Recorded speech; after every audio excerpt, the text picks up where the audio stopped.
हे दोस्तों नमस्कार। एक बार फिर से स्वागत है आपके अपने यूट्यूब चैनल यूपीएससी बाय दियो सर पर। तो दोस्तों यहाँ पर देख सकते हैं हमारे चैनल पर वीडियो एग्जाम की कंप्लीट तैयारी यहाँ पर कराई जा रही है। यहाँ पर देख सकते हैं कि आपके हिंदी की क्लासें, यहाँ पर आपकी जीके का प्रैक्टिस सेट, यूपी जीके, यहाँ पर topic wise history, polity, geography इत्यादि सभी प्रकार की क्लासें आपको दी जा रही हैं और आपके एग्जाम के लिए बेहतर से बेहतर कंटेंट आपको दिया जा रहा है। इतना अगर आप पढ़ लेते हैं तो आपके एग्जाम के लिए 4 चांद लग जाएंगे और बेहतर आपकी जीके अगर अच्छी है तो समझिए आपका सिलेक्शन हो जाएगा। और जिसका जीके अच्छा है वैसी का सिलेक्शन दोस्तों होगा।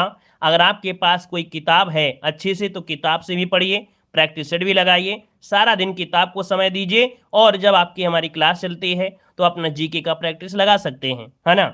ज़्यादा घूमेंगे यूट्यूब में तो भी घूमते रह जाएंगे। हमने आपको बता दिया है कि अगर ज़्यादा घूमेंगे यूट्यूब में तो आप घूमते रह जाएंगे, क्योंकि यूट्यूब की दुनिया बहुत बड़ी हो गई है।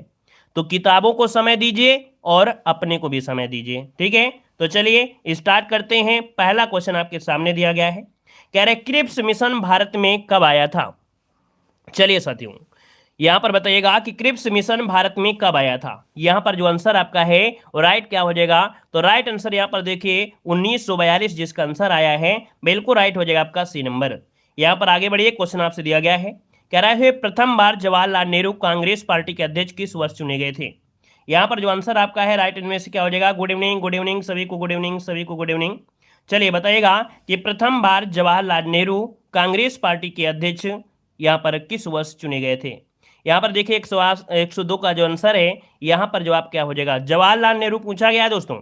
यहाँ पर जवाब हो जाएगा 1929 में चुने गए थे, लाहौर अधिवेशन में, ठीक है, लाहौर अधिवेशन में। आगे बढ़िए, क्वेश्चन दिया गया है कि औरंगजेब की मृत्यु निम्नलिखित में से किस स्थान पर हुई थी।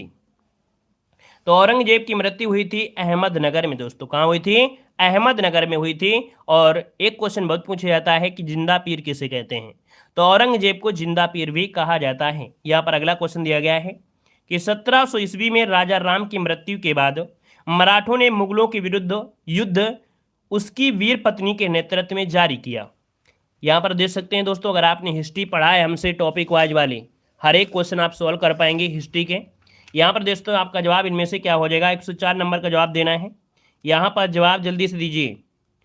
ताराबाई बिल्कुल सही जवाब है दोस्तों। याद रखिएगा कि राजा राम की मृत्यु के बाद उनकी विधवा पत्नी जो थी ताराबाई, यहाँ पर आंसर आपका ये नंबर है राइट हो जाएगा। अगला क्वेश्चन दिया गया है, कह रहा आपसे निम्नलिखित युग्मों में से कौन सा सही सुमेलित नहीं है।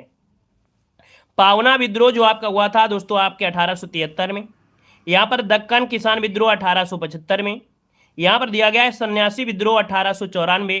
दोस्तों सन्यासी विद्रोह बंगाल में 1770 के और 80 के बीच में हुआ था, 1770-80 के बीच में हुआ था। और बंकिम चंद्र चटर्जी ने अपने उपन्यास आनंद मठ में सन्यासी विद्रोह का उल्लेख भी किया है। दोस्तों यहाँ पर सी नंबर आपका गलत दिया गया है। अदर कोल विद्रोह जो आपका है वो भी सही है। अगला क्वेश्चन दिया गया है कि पृथ्वी पथ पर सूर्य की परिक्रमा करती है। दोस्तों यहाँ पर बताइए आपका आंसर क्या हो जाएगा, तो पृथ्वी जो आपकी है ये अपने अपने अक्ष पर दोस्तों अंडाकार घूमती है ना, अंडाकार पथ पर सूर्य की परिक्रमा करती है। अगला क्वेश्चन दिया गया है, निम्नलिखित में से कौन सा विशालतम हिमनद है। यहाँ पर बताना है निम्नलिखित में से कौन सा विशालतम हिमनद है। दोस्तों 107 का आंसर हो जाएगा क्या, यहाँ पर डी नंबर है सियाचिन, इसका आंसर है राइट हो जाएगा सियाचिन ग्लेशियर। अगला क्वेश्चन दिया गया है कि निम्नलिखित में से किस वर्ष को संयुक्त राष्ट्र द्वारा स्वदेशी भाषाओं का अंतर्राष्ट्रीय वर्ष के रूप में घोषित किया गया था। तो दोस्तों यहाँ पर आंसर आपका हो जाएगा 2019 को, ठीक है, 2019 को घोषित किया गया था अंतर्राष्ट्रीय, कैसा, स्वदेशी भाषाओं का अंतर्राष्ट्रीय घोषित किया गया था, आंसर सी बनेगा। अगला क्वेश्चन दिया गया है कि निम्नलिखित में से कौन सी एक राष्ट्रीय पार्टी नहीं है। दोस्तों भारत में 8 राष्ट्रीय पार्टी हैं, भारतीय Rashtriya Congress, Janata Party, Communist Party of India, Communist Party of India, Bahujan Samajwadi Party, Rashtravadi Congress, Akhil Bharatiya Trinamool Congress, National People's Party. अब दोस्तों यहाँ पर देखिए जो आपकी द्राविड़ दिया गया है मुन्नेट कड्डम, ये आपकी नहीं है, ऑप्शन सी हो जाएगा। अगला क्वेश्चन दिया गया है, कह रहा है प्रत्येक 2 वर्ष के बाद राज्यसभा के कितने सदस्य सेवानिवृत्त हो जाते हैं। पॉलिटी भी पढ़ा दिया, एक भी क्वेश्चन बाहर चला जाए तो आप बताइएगा, एक भी क्वेश्चन बाहर नहीं जाएगा। जितना हम पढ़ा दें हिस्ट्री में, पॉलिटी में, ज्योग्राफी में, जितना हम पढ़ा देते हैं उतना अगर आप कवर कर लेंगे तो एक भी क्वेश्चन बाहर नहीं जाएगा। दोस्तों यहाँ पर देखिए 110 नंबर का जो ऑप्शन है यहाँ पर आपका आंसर हो जाएगा आपका सी नंबर 1/3। ठीक है, 1/3 आंसर है, राइट हो जाएगा दोस्तों। यहाँ पर दोस्तों अगला क्वेश्चन दिया गया है। अच्छा, कुछ लोग नए जुड़ते होंगे तो वो कहते होंगे सर जी बड़ी बड़ी मारते हैं। मारते नहीं हैं, हम सही बोलते हैं, है ना। प्ले लिस्ट उठा कर देखिए और वीडियो को एक बार पढ़ डालिए, इसके बाद कोई भी टेस्ट उठाइए, कोई भी मार्केट का कोई भी, हर एक क्वेश्चन मिलेगा। देखो, संविधान सभा द्वारा भारतीय संविधान को कब पारित किया गया था? तो आपका आंसर क्या हो जाएगा? यहां पर पारित जब पूछ लिया तो 26 नवंबर 1949 इसका आंसर है, राइट हो जाएगा दोस्तों। लागू अगर पूछ लेता तो आप कहते 26 जनवरी 1950। दोनों में अंतर बस ये, पारित पूछे तो आपको 26 नवंबर 1949, और अगर पूछ ले कि लागू कब हुआ था दोस्तों, तब आपको बताना है 26 जनवरी 1950। अगला क्वेश्चन दिया गया है, कह रहा आपसे वर्ष 1904 में किसने क्रांतिकारियों की गोपनीय समिति के रूप में अभिनव भारत का आयोजन किया था? तो भैया अभिनव भारत के बारे में बहुत बार आपने पढ़ा है, वीडी सावरकर इसका आंसर है, राइट हो जाएगा दोस्तों। अगला क्वेश्चन दिया गया है कि ध्वनि तरंगों की गूंज के लिए कौन सा जिम्मेदार होता है? ध्वनि तरंगों की गूंज के लिए जो होता है वो परावर्तन जिम्मेदार होता है। ये तरंगे जो होती हैं यांत्रिक तरंगे होती हैं। तो यहाँ पर आंसर आपका ये नंबर है, राइट हो जाएगा दोस्तों। यहाँ पर आगे बढ़िए, क्वेश्चन दिया गया है कि बिजली के हीटर में कौन सी सामग्री प्रयुक्त होती है? बिजली के हीटर में कौन सी सामग्री दोस्तों? तो यहाँ पर देखिए नाइक्रोम का तार लगा होता है दोस्तों, नाइक्रोम का तार। ठीक है, यहाँ पर जो नाइक्रोम होता है ये क्रोमियम और लोहे की मिश्र धातु बनी होती है। अगला क्वेश्चन दिया गया है कि भारत में आयोजित फीफा अंडर-17 के विजेता एवं उप विजेता क्रमशः कौन से देश हैं? दोस्तों यहाँ पर जो आपका आंसर है इनमें से राइट हो जाएगा दोस्तों। क्या यहाँ पर जो आप देना है वो भी 17 की पूछ लिया है दोस्तों, बड़ा पुराना क्वेश्चन पूछ लिया है और 2017 की बात है। तो इसमें दोस्तों विजेता जो आपके थे कौन? तो यहाँ पर जो आपका हो जाएगा सी, याद रखिए इंग्लैंड व स्पेन हो जाएंगे। ठीक है, इतना पुराना नहीं आएगा, परेशान मत होइएगा। यहाँ पर आगे बढ़िए, क्वेश्चन आपसे अगला पूछा गया है, इनमें से कौन सा एल्युमिनियम का एक अयस्क है? एल्युमिनियम का जो अयस्क है वो आपका कौन सा है? बॉक्साइट होता है ना। यहाँ पर आंसर आपका डी हो जाएगा। अगला क्वेश्चन दिया गया है, निम्नलिखित में से कौन सा मानव शरीर का सबसे बड़ा बाहरी अंग है? और सबसे बड़ा बाहरी अंग पूछ लेता है तो आप कहेंगे त्वचा। क्या कहेंगे?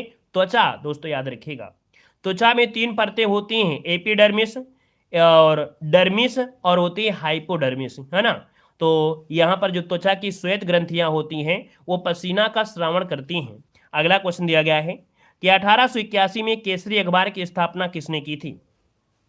दोस्तों यहाँ पर जो आपका आंसर है वो राइट हो जाएगा, आपका डी नंबर है, बाल गंगाधर तिलक ने किया था। डी नंबर राइट हो जाएगा। और आज का टेस्ट पेपर बहुत ही लाजवाब है दोस्तों, कठिन नहीं है। और आज का टेस्ट पेपर दोस्तों बहुत ही लाजवाब है, कम से कम 50 में दोस्तों कम से कम 40 नंबर आज आपको मारना है। ठीक है ना, इसके नीचे सांस नहीं लेना है। ठीक है दोस्तों, यहाँ पर देखो दिया गया है कि ब्राजील में विशाल कहवा बागानों को कहा जाता है। तो ब्राजील में जो विशाल कहवा है ना, इन्हें कहा जाता है फजेंडा। क्या कहते हैं? फजेंडा। ऑप्शन डी नंबर है, राइट हो जाएगा। अगला क्वेश्चन दिया गया है, निम्नलिखित में से कौन से राष्ट्रीय नेता poverty and un-British rule in India के लेखक हैं? यहाँ पर देखिए ऑप्शन क्या बनेगा? ऑप्शन सी, दादा भाई नौरोजी आपका आंसर है, सी हो जाएगा। अगला क्वेश्चन दिया गया है कि वर्ष 1857 के विद्रोह में कानपुर के नेता इनमें से कौन थे? यहाँ पर जो आप देना है आपका आंसर क्या हो जाएगा? तो दोस्तों 1857 के विद्रोह में कानपुर के जो नेता थे इनमें से आपका जवाब हो जाएगा क्या? यहाँ पर आंसर सी, नाना साहब हो जाएगा। ये सब कुछ पढ़ा दिया गया है। यहाँ पर जौनपुर राज्य का अंतिम शासक कौन था दोस्तों? हिस्ट्री में पढ़ाया गया है। यहाँ पर देखिए हुसैन शाह हो जाएगा, बी नंबर हुसैन शाह हो जाएगा। एक व्यक्ति ग्राम पंचायत की सदस्यता के लिए चुनाव लड़ना चाहता है, उसकी उम्र कितनी होनी चाहिए? दोस्तों ग्राम पंचायत की सदस्यता के लिए चुनाव के लिए दोस्तों 21 वर्ष या इससे ऊपर। तो ऑप्शन में हो जाएगा सी नंबर। अगला क्वेश्चन दिया गया है कि विभिन्न संघीय क्षेत्रों का प्रशासनिक ढांचा, विभिन्न संघीय क्षेत्रों का प्रशासनिक ढांचा यहाँ पर कह सकते हैं कि संसद द्वारा निर्धारित किया जाता है दोस्तों। किसके द्वारा? संसद के द्वारा निर्धारित किया जाता है। यहाँ पर आर्टिकल नंबर 239 से लेकर 242 जो हैं वो संघीय क्षेत्रों से संबंधित हैं। अगला क्वेश्चन दिया गया है, कह रहा आपसे निम्नलिखित में से भारत में मौलिक कर्तव्य कौन सा है? मौलिक कर्तव्य इनमें से कौन सा है? तो न्यायपालिका से कार्यपालिका पृथककरण या आर्टिकल नंबर 50 में ये नीति निर्देशक तत्व में होता है, ये गलत हो गया।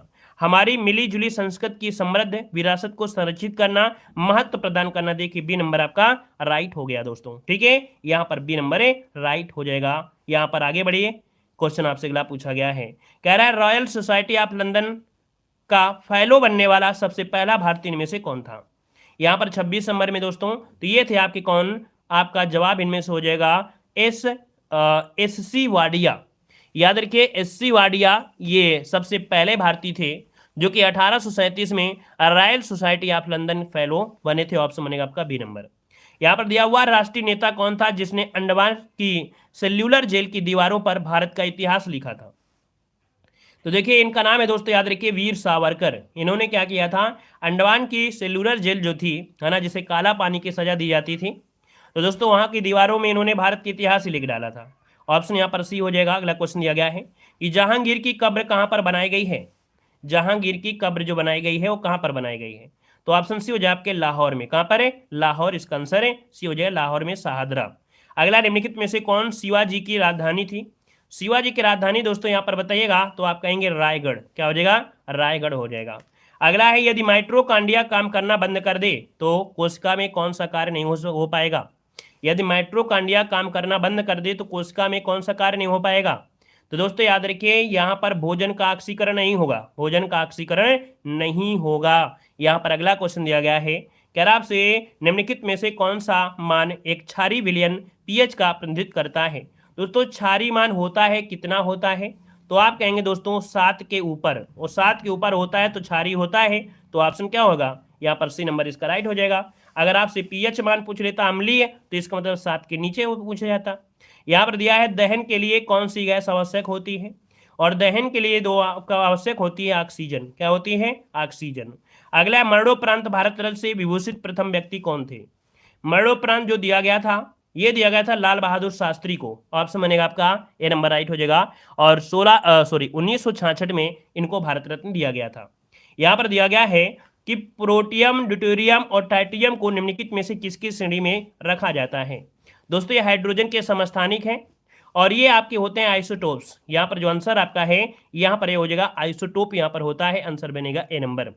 यहाँ पर अगला क्वेश्चन दिया गया है कि पर्यावरण अध्ययन की प्रकृति निम्नलिखित में समर्थन नहीं करती है। पर्यावरण अध्ययन की प्रकृति निम्नलिखित के समर्थन नहीं करती है। कह रहे हैं बच्चे कम गलतियां करें, बच्चों को करके सीखने का अवसर मिले, सही है। बच्चे बहुत से प्रश्न पूछे तब भी सही है। बच्चों को खोज करने के लिए पर्याप्त स्थान मिले, सही है। तो इसका मतलब बच्चे कम गलतियां करें, मतलब पर्यावरण अध्ययन कैसे हो सकता है? जब बच्चे को सीखने को अवसर मिलेगा, बहुत प्रश्न पूछेंगे, है ना, खोज करेंगे, तभी तो हो सकता है। लेकिन गलतियां करें ऐसा तो आप कहे नहीं कि गलतियां ना करें, तो बच्चे कम गलतियां करें ये इसका समर्थन में नहीं आएगा। अगला क्वेश्चन दिया गया है प्रतिबल की इकाई क्या होती है? स्ट्रेस की जो इकाई होती है वो होती है दोस्तों पास्कल, है ना। यहाँ पर आंसर बी नंबर राइट हो जाएगा दोस्तों। यहाँ पर आगे बढ़िए, क्वेश्चन आपसे अगला पूछा गया है निम्नलिखित में से किस विटामिन की कमी से रिकेट्स की बीमारी होती है? दोस्तों रिकेट्स की बीमारी होती है जब विटामिन डी की कमी हो जाती है। विटामिन डी जो कि एक वो वसा में घुलनशील एक हार्मोन्स होता है। यहाँ पर आंसर आपका ये हो जाएगा और इसका रासायनिक नाम होता है कैल्सीफेरॉल। आगे बढ़िए, क्वेश्चन दिया गया है पार्श्विक किसकी मापन इकाई है? पार्श्विक किसकी मापन इकाई है? तो पार्श्विक दोस्तों यहाँ पर खगोलीय दूरी होती है, जो कि एक पार्श्विक बराबर होता है 3.26 प्रकाश वर्ष होता है। अगला क्वेश्चन दिया गया है निम्नलिखित में से किस राज्य की पुलिस का आदर्श वाक्य है कि सुरक्षा आपकी संकल्प हमारा? इसका अर्थ है आपकी सुरक्षा हमारा संकल्प। ये आपके क्वेश्चन पूछा गया था दोस्तों, प्रीवियस ईयर में ये पूछा गया क्वेश्चन। यहाँ पर जो आपका आंसर होगा दोस्तों, राइट आंसर क्या हो जाएगा? सी नंबर है। ये आपके दोस्तों उत्तर प्रदेश पुलिस इसका आंसर है, राइट हो जाएगा। अगला क्वेश्चन दिया गया है मानव शरीर के सभी गतिविधियों को नियंत्रित करता है। तो दोस्तों यहाँ पर देखिए जो तंत्रिका तंत्र होता है ये मानव शरीर के सभी गतिविधियों क्या करता है? नियंत्रित करता है। अगला निम्नलिखित में से कौन भारत की पहली ट्रांसजेंडर चुनाव राजदूत बनी है? यहाँ पर देखिए 141 नंबर में ये महाराष्ट्र की गौरी सावंत है दोस्तों, महाराष्ट्र की गौरी सावंत है। यहाँ पर अगला क्वेश्चन दिया गया है कि भारतीय अर्थव्यवस्था के लिए वृद्धि की हिंदू दर पद किसने बनाया है? भारतीय अर्थव्यवस्था के लिए वृद्धि की हिंदू दर पद किसने बनाया है? दोस्तों ये बनाया था आपके राजकृष्ण ने। किसने? राजकृष्ण बनाया था। और अगला क्वेश्चन दिया गया है, कह रहा है निम्नलिखित में से कौन सी नदी उत्तर पिनाकिनी के नाम से भी जानी जाती है? उत्तर पिनाकिनी के नाम से जानी जाती है। यहाँ पर दोस्तों पेन्नार नदी है। पेन्नार नदी ये कर्नाटक में नंददुर्ग पहाड़ी से निकलकर पूरब की ओर लगभग 970 किलोमीटर बहकर बंगाल की खाड़ी में गिरती है। अगला क्वेश्चन दिया गया है जादूगोंडा का संबंध किससे है? जादूगोंडा का जो संबंध है वो किससे है? जादूगोंडा का संबंध है आपके दोस्तों यूरेनियम के खानों से है, ठीक है, यूरेनियम के खनन से है। और जादूगोंडा है कहाँ पर, तो आप कहेंगे झारखंड में है। कहाँ पर, झारखंड में। अगला है मुंबई अब छत्रपति शिवाजी महाराज टर्मिनल से थाने तक भारत में पहली यात्री ट्रेन किस वर्ष चली थी। तो दोस्तों ये चली थी आपके 1853 को, ठीक है, 1853, वो भी 16 अप्रैल याद रखिएगा। अगला, निम्नलिखित में से जेल का उदाहरण इनमें से कौन सा है। तो इनमें से जेल कौन सा है भाई, वैसा कोलाइड जिसमें ठोस कण द्रव में समान रूप से परिक्षेपित होते हैं। मतलब यहाँ पर जो आपका है दोस्तों पनीर है ना, पनीर जो आपका है ये जेल होगा दोस्तों। यहाँ पर आंसर आपका ये राइट हो जाएगा। अगला क्वेश्चन दिया गया है, यहाँ पर आपसे क्वेश्चन आपका अगला है, कह रहे हैं जल का हिमांक बिंदु कितना होता है। जल का हिमांक बिंदु या गलनांक बिंदु वह तापमान जिस पर जल जो होता है द्रव अवस्था से ठोस अवस्था या मतलब इसकी विपरीत अवस्था में परिवर्तित होता है। तो ये होता है दोस्तों यहाँ पर सी नंबर है 0 डिग्री सेंटीग्रेड। अगला क्वेश्चन है, बड़ा इमामबाड़ा कहाँ पर अवस्थित है। पिछली बार ये क्वेश्चन पूछा गया था दोस्तों, ये आपके लखनऊ में है, ठीक है। अगला क्वेश्चन दिया गया है, कह रहा है RFP का पूरा नाम क्या है जिसका उपयोग IT सेक्टर में RFP दस्तावेज के संदर्भ में किया जाता है। तो दोस्तों यहां पर इसका पूरा नाम क्या हो जाएगा, तो हो जाएगा रिक्वेस्ट फॉर प्रपोजल। ऑप्शन बनेगा आपका ए नंबर इसका राइट हो जाएगा। अगला क्वेश्चन दिया गया है, कह रहा है भारत में एक राष्ट्रीय दल के रूप में मान्यता प्राप्त करने के लिए किसी दल को कम से कम कितने मत प्राप्त करने चाहिए दोस्तों। तो दोस्तों याद रखिए 6% वैध मत या 4 से अधिक राज्यों में, मतलब 6% वैध मत होना चाहिए, है ना। 4 हो या इससे अधिक राज्य हो कोई दिक्कत नहीं है, लेकिन 6% वैध मत होना आवश्यक है दोस्तों। तो इस प्रकार से 50 क्वेश्चन हुए। वीडियो अच्छा लगा है तो वीडियो लाइक करें, नए तो चैनल को सब्सक्राइब भी करें और टेलीग्राम से भी जुड़े, ठीक है, टेलीग्राम से भी जुड़े ताकि वहां पर आप लोगों को नोटिफिकेशन भी मिलती रहे और आवश्यकता पड़ने पर आपको PDF भी मिलने लगेंगी दोस्तों, ठीक है ना। तो पहली बार जुड़े हैं तो चैनल को जरूर सब्सक्राइब करिएगा, ठीक है। अच्छा, यहाँ पर आज का स्कोर हमारे हिसाब से कम आप लोगों का यहाँ पर 45 नंबर तो आना ही चाहिए। यहाँ पर आज के टेस्ट में दोस्तों एक क्वेश्चन या तो 2 क्वेश्चन या 3 मान लेते हैं, 1 2 3 ही क्वेश्चन आपके होंगे, इससे ज़्यादा नहीं होंगे, है ना। तो दोस्तों यहाँ पर देख सकते हैं कि इतने गलती आपकी हो सकती हैं। तो लगभग आपके हम मानते हैं कि 45 नंबर आपने सही किया होगा, ठीक है। और दोस्तों हमने बताया है अगर आप लोग सक्सेस होना है, ठीक है, आप चैनल पर यूट्यूब पर किसी पर विश्वास करें, ये आपकी मेहरबानी होगी। हमने आपको बताया है कि आपको दोस्तों जीके पर फोकस करना है। अगर आपको ग्राम विकास अधिकारी बनना है, ठीक है, आपको अगर ग्राम विकास अधिकारी बनना है तो दोस्तों जितना जीके पढ़ लेंगे, जितना जीके पढ़ लेंगे उतने दोस्तों आप लोगों के लिए बेटर होगा। क्योंकि भैया हिंदी तो सब लोग करेंगे और हिंदी में सबका कंपटीशन समान होगा। भाई सबको हिंदी होगा तो हिंदी से कंपटीशन नहीं हो सकती है। रीजनिंग में कोई अगर 15 दिन या 20 दिन मेहनत कर लेगा तो भी इसमें कोई कंपटीशन रीजनिंग की नहीं है दोस्तों, जीके का ही कंपटीशन होता है, जीके का ही कंपटीशन है। हमने हिस्ट्री और आपकी पॉलिटी कंप्लीट करा दिया है, ज्योग्राफी स्टार्ट हो गई है ना। तो दोस्तों हिस्ट्री पॉलिटी ज्योग्राफी ये आपको पढ़ाए रहे हैं, इकोनॉमिक्स पढ़ा देंगे, साइंस पढ़ा देंगे। खुद की किताब से भी आप लोग पढ़िए, अपनी किताब जो भी उससे जरूर पढ़िए। तो चलिए फिर आज की क्लास में रखते हैं, ठीक है। धन्यवाद सभी को, जय हिंद, वंदे मातरम, गुड नाइट, शुभ रात्रि, धन्यवाद।